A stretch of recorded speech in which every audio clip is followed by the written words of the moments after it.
نحمده ونصلي على رسوله الكريم أما بعد فأعوذ بالله من الشيطان الرجيم بسم اللہ الرحمن الرحیم۔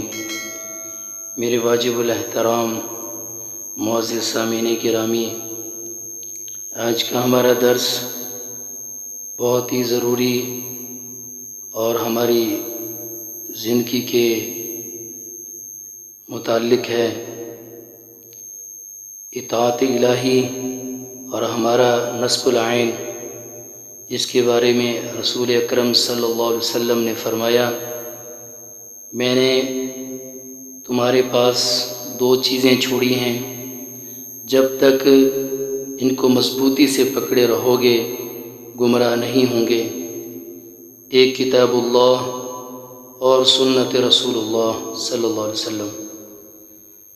دیکھیں، اسلام کے تمام شعبوں کو دیکھا جائے، چاہے وہ عبادات میں ہوں یا معاملات میں، اخلاق میں ہوں یا آداب، معاشرت ہو یا معیشت، ان سب کی بنیاد اس بات پر ہے کہ ان سب ہدایات کا مقصد اصلی کیا ہے۔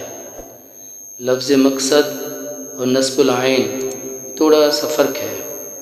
جس بات کے لیے ہم کوئی کام کریں وہ بات اس کام کا مقصد ہوتی ہے، لیکن نصب العین کا مقصد، یہ مقصد اعلیٰ کو کہتے ہیں۔ جیسے ہم محنت مزدوری کریں، تجارت کریں تو یہ مقصد ہوتا ہے کہ روپے پیسے حاصل ہوں گے، دولت آئے گی، زندگی گزارنے کا سامان پیدا ہوگا، یہ تجارت و صنعت کا مقصد ہے۔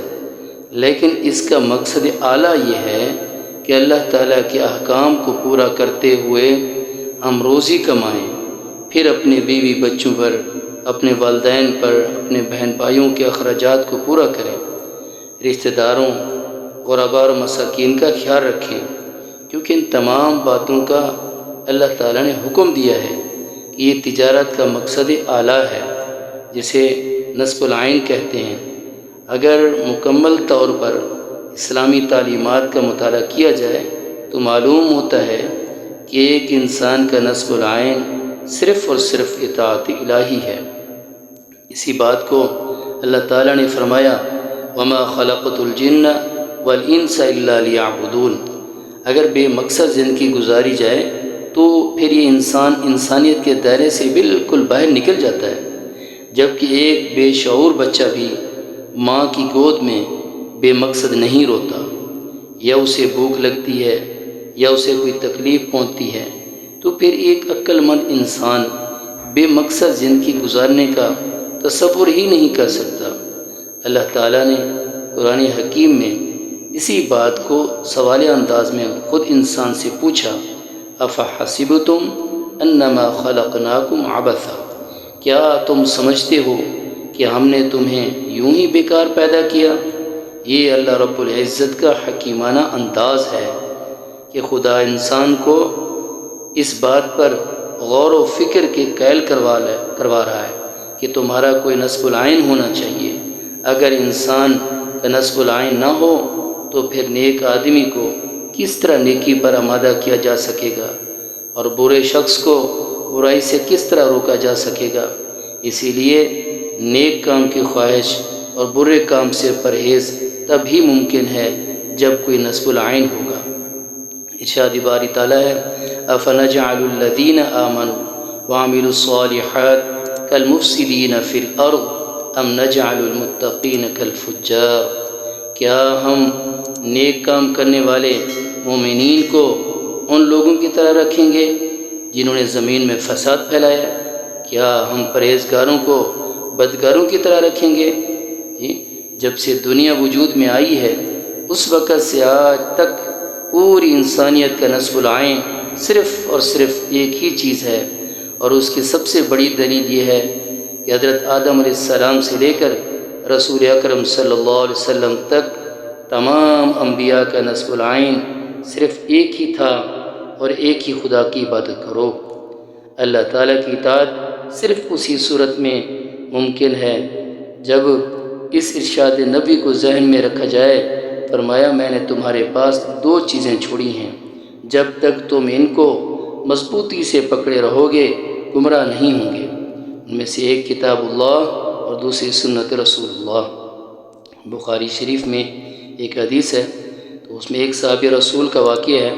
رسول اکرم صلی اللہ علیہ وسلم نے انہیں اسلامی تعلیمات سکھائیں، آپ کے ارشادات کو انہوں نے سنا۔ جب وہ صحابی رسول جانے لگے تو انہوں نے فرمایا، خدا کی قسم میں اس میں نہ زیادتی کروں گا اور نہ اس میں کمی کروں گا۔ تو اس بات پر رسول اکرم صلی اللہ علیہ وسلم نے فرمایا، اگر یہ سچ کہتا ہے تو کامیاب ہے۔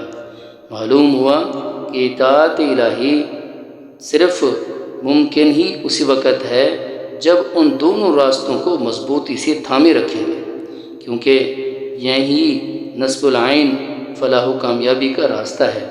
لیکن مسلمان اگر اپنا نصب العین کچھ اور بنا لیں، آخرت کی طرف سے رخ موڑ کر دنیا کو مقصد اعلیٰ قرار دے لیں، تو وہ مقصد بھی جو ہے ضرور حاصل ہوگا، لیکن ہم اصل نصب العین سے ہٹ کر الگ ہو جائیں گے اور سوائے خسارے کے کچھ بھی نہ ملے گا۔ ارشاد باری تعالیٰ ہے، من کان یرید حرث الآخرہ نزد له فی حرثہ ومن کان یرید حرث الدنیا نؤتہ منہا وما له فی الآخرۃ من نصیب۔ جو شخص دنیا کی کھیتی چاہتا ہے تو ہم اس کی کھیتی میں اضافہ کر دیں گے، لیکن اگر کوئی شخص دنیا کی کھیتی چاہتا ہے تو ہم اسے دے دیں گے، لیکن آخرت میں اس کا کوئی حصہ نہ ہوگا۔ میرے بھائیوں، اللہ رب العزت ہمیں ہر کام میں خلوص کے ساتھ، اطاعت الہی کے ساتھ اعمال صالحہ کرنے کی توفیق عطا فرمائے۔ وآخر دعوانا الحمدللہ۔